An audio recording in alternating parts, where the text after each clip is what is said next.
Alrighty guys, on today's episode of Technoid, we are going to take a look at some new reports about the Beats Studio Pros. We've got the FCC filing, we have some information to talk about, and the potential of a new Bluetooth codec being supported by Apple that could potentially be for either Apple devices, Android, or something that they're holding for the future. But before we build on speculation, before we get there, and also we have other news to talk about, cue that intro.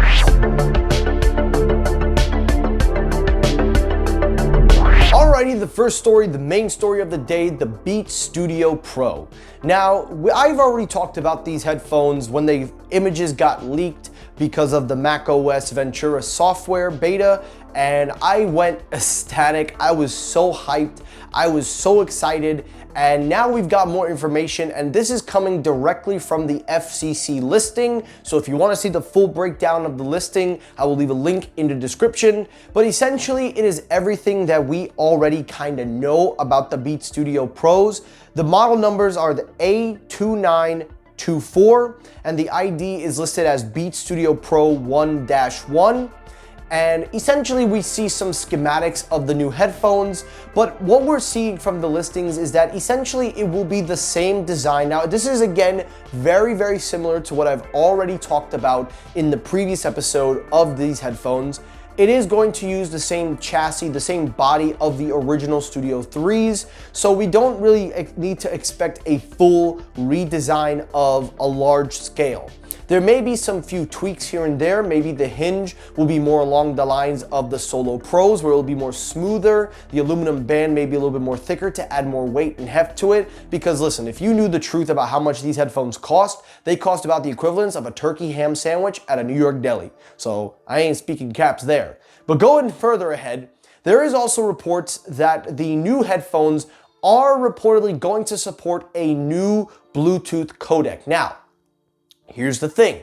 We don't have a lot of information on this Bluetooth codec, but there is somewhere in the filings that list it as LE. Now, we don't know if this is just an abbreviation, that this is just something different, but we do know that Apple did have a different version of AAC codec to help improve the quality of AirPods Pro, but they were dubbed AAC something else. Again, I'll leave all the links in the description. Again, guys, we're going way back. But in regards to this, if the Studio Pros, why would I say Solo? If the Studio Pros are supporting a new Bluetooth codec and it is only limited to Apple, this could potentially be the start of Apple implementing their own Bluetooth codec for Apple headphones and potentially start the transition to wireless lossless audio. Now, we've heard Apple talk about this in the past. They said that it's still miles away and that it can only be achieved by a wired connection, whereas we've seen with Android, LDAC, also Samsung Seamless codec, and then now recently with the Nothing Buds 2 with the LDHC, whatever codec that's called, there is room for lossless audio.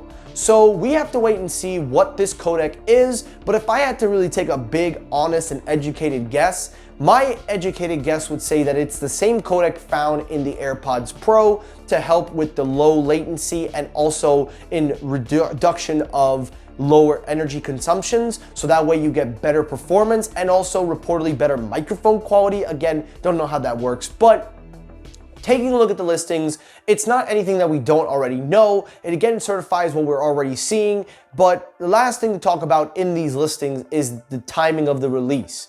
Now, usually when these products get leaked from the FCC, it can be a couple of weeks, a few days, even a few months when these headphones come out. So I'm speculating that we might see this at the end of the summer or in the beginning of the fall. There are reports saying that they may do this very soon in accordance to the new NBA season, because the NBA and Beats brand go hand in hand, and you know Beats, when they do things with LBJ makes some moves. But in all seriousness though, we'll have to wait and see when the release timing is. I am definitely going to check them out and review, but if the Bluetooth codec, that's the one area I want to focus on in the next video that I talk about. I hope we get more information on this, and I hope we kind of get more an idea of what this potential is. Could this be the start of Apple going in lossless, or is this just a newer codec that's AAC but with lower energy consumption? We'll have to wait and see. Alrighty, the second story, let's talk about Spotify. Now, I haven't talked about Spotify in a while, but they've been in the news recently, and for almost a year, maybe almost two, I think we're approaching the 2-year mark, there has been little to no word on the lossless audio or high-res audio Spotify. It has kind of gone rogue, and ever since Apple debuted their spatial and lossless audio support, Apple Music kind of did take the cake here when it comes to the audio quality. I mean, listen, there is a noticeable difference. I noticed it myself with wired and wireless, so I'm just putting it out there.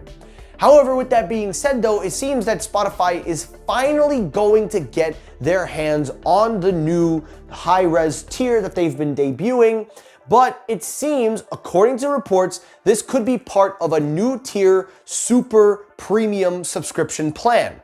According to reports, it is dubbed Supremium, which could be Spotify's most costly plan to include the hi-fi audio. And reports are saying that this existing premium and in family plans could be tweaked to $19.99 a month, even $25.99 a month. We don't know the exact numbers, but it seems that it is getting much more closer, and that it seems that Bloomberg, which is where the source is coming from, says that it could be coming down the road very soon. They have it ready, they have the plan set up, it's just a matter of when they're gonna pull the trigger. But see, here's the thing. I understand that high-res audio is a priority for a lot of audiophiles, and I'm not a huge audiophile myself, but I do enjoy a good direct connection here and there for especially wired headphones. That's one less battery I have to charge, and also I do like having lossless audio support. But over the last few years, Apple Music has done a very good job of getting that experience and also maintaining its price point of $9.99. Now, I know Spotify has a free tier and most general consumers don't even really care. But if you're going to give high-res audio for $20, that's a lot of money, especially for music. But I know there are people out there that do like this kind of stuff, so I will not begrudge you if you are one of them. If you enjoy that, that's for you. But for me, that's a little bit too much. But I'll check it out and see what it's like. And now a word from our sponsor.